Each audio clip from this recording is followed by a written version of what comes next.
दोस्तों जरा सोचिए, अगर मैं आपसे कहूं कि किशोर कुमार ने एक ऐसा गाना गाया था जिसमें उनकी आवाज का दर्द, प्यार और तड़प तीनों अपने चरम पर थे, लेकिन वो गाना दुनिया के सामने कभी आया ही नहीं। क्या हुआ, कैसे हुआ? यकीन मानिए, अगर वो गाना रिलीज हो जाता तो शायद किशोरदा को एक और फिल्मफेयर अवार्ड अपनी शेल्फ पर सजाना पड़ता। साल था 1983। हिंदी सिनेमा में मेलेडी का जादू अपने स्वर्णिम दौर में था। किशोर कुमार, लता मंगेशकर, मोहम्मद रफ़ी जैसे नाम हर दिल पर राज कर रहे थे। इन्हीं सुनहरे सुरों के बीच एक फिल्म बनी खुशी, जिसका एक दर्द भरा नगमा रिकॉर्ड तो हुआ लेकिन पर्दे तक कभी नहीं पहुंच पाया। उस दौर में गीतकार योगेश, जिनके शब्दों ने आनंद और रजनीगंधा जैसी फिल्मों को अमर कर दिया, एक नए गीत पर काम कर रहे थे। संगीतकार थे असित गांगुली।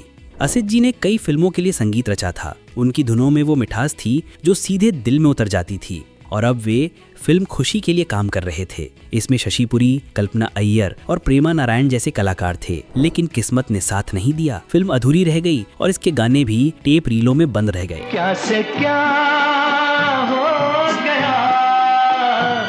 अब बात करते हैं उस अधूरे गाने की जिसे किशोरदा ने अपनी आवाज दी थी। एक दिन असित गांगुली इस नए गीत की रिकॉर्डिंग के लिए किशोरदा के पास पहुंचे। उनके दिल में थोड़ा डर था, आखिर सामने उस दौर के सबसे बड़े सितारे बैठे थे। असित जी ने जैसे ही किशोरदा को धुन सुनाई, किशोरदा की आंखों में चमक आ गई। उन्होंने मुस्कुराकर कहा, असित, ये धुन तो सीधी दिल में उतर जाती है, लेकिन इसे गाने वाला भी दिल से गाए तभी इसका असली जादू बिखरेगा। असित जी याफकर बोले, दादा, इसीलिए तो आपके पास आया हूँ। आपकी आवाज के बिना ये गीत अधूरा है। किशोरदा ने हल्के से सिर झुकाकर मुस्कुराते हुए कहा, तो फिर देर किस बात की, चलो इसे दिल से गाते हैं। लेकिन हाँ, दिल का रास्ता पेट से होकर जाता है, पहले एक कप चाय तो पिला दो। असित जी के मजाकिया अंदाज और किशोरदा की चुटकी ने माहौल हल्का कर दिया। हंसते हंसते दोनों ने रिकॉर्डिंग का समय तय किया और आखिरकार वो दिन आ ही गया। सुबह का वक्त था। स्टूडियो में चाय की हल्की हल्की खुशबू घुली हुई थी। असित गांगुली अपने नोट्स और म्यूजिक शीट के साथ पहले ही आ चुके थे। थोड़ी देर बाद किशोरदा अपनी धीमी चाल और वही शरारती मुस्कान लिए अंदर आए।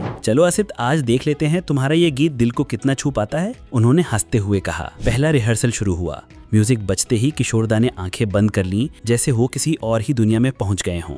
उनकी आवाज स्टूडियो की चारों दीवारों से टकराकर फैलने लगी और हर शख्स कुछ पलों के लिए खामोश हो गया। दूसरे और तीसरे टेक में उन्होंने सुरों के साथ खेलना शुरू किया। कहीं हल्की सी मुस्कान, कहीं दर्द का गहरा रंग, और फिर चौथे टेक पर जादू हो गया जब उन्होंने गाया, तुम जब से गुम हो गए। तो लगा जैसे वक्त थम गया हो। असित गांगुली की आंखें भीग गईं, साउंड इंजीनियर की उंगलियां रिकॉर्ड बटन पर ठहर गईं, और वहां मौजूद हर इंसान बस यही सोच रहा था कि ये आवाज सिर्फ गाने के लिए नहीं, दिल में उतरने के लिए बनी है। मानो ये गाना किशोरदा की अपनी अधूरी कहानी हो। सुरों का आखिरी कंपन अभी भी हवा में तैर रहा था। फिर खामोशी छा गई। स्टूडियो में मौजूद हर शख्स उन पलों में अटका रह गया। किशोरदा ने माइक से थोड़ा हटकर एक गहरी सांस ली और हल्के से मुस्कुरा दिए, जैसे कह रहे हों, हो गया, अब ये गाना अपना रास्ता खुद ढूंढ लेगा। योगेश जी के लिखे बोल साधारण थे, मगर इतने गहरे कि सुनने वाला खुद को उस कहानी का हिस्सा समझने लगे। मौसम बहार का आकर गुजर गया। ये पंक्तियां सुनते ही दिल पर एक मीठा सा दर्द उतर आता है। शब्दों में कोई दिखावा नहीं, कोई बनावट नहीं, बस सच्ची भावनाएं जो सीधे दिल में उतर जाती हैं। दुर्भाग्य से फिल्म खुशी अधूरी रह गई। स्टूडियो में रिकॉर्ड हुआ वो नगमा रीलों में कैद रह गया और सिनेमा हॉल तक कभी नहीं पहुंच पाया। लेकिन कहते हैं, सच्ची कला कभी खोती नहीं, बस अपने वक्त का इंतजार करती है। सालों बाद जब ये गीत टुकड़ों में संगीत प्रेमियों तक पहुंचा, तो सुनने वालों ने महसूस किया कि इसमें 80 के दशक की मासूमियत, गहराई और वो जादू है जो आज के दौर में ढूंढना मुश्किल है। किशोरदा की आवाज, योगेश जी के बोल और असित गांगुली का संगीत, ये तीनों मिलकर एक ऐसा त्रिवेणी संगम बनाते हैं जिसमें हर सुनने वाला कहीं ना कहीं अपनी कहानी ढूंढ लेता है। अगर इस कहानी ने आपके दिल के किसी कोने को छू लिया है तो इसे अपने दोस्तों के साथ जरूर बांटिए। कमेंट में लिखिए कि आपको ये नगमा कैसा लगा, और अगर आप भी मानते हैं कि असली सुर कभी अपनी चमक नहीं खोते तो इस वीडियो को लाइक कीजिए, शेयर कीजिए और चैनल को सब्सक्राइब कर लीजिए, ताकि अगली बार जब मैं एक और सुरमी दास्तान लेकर आऊं तो आप सबसे पहले सुन सकें।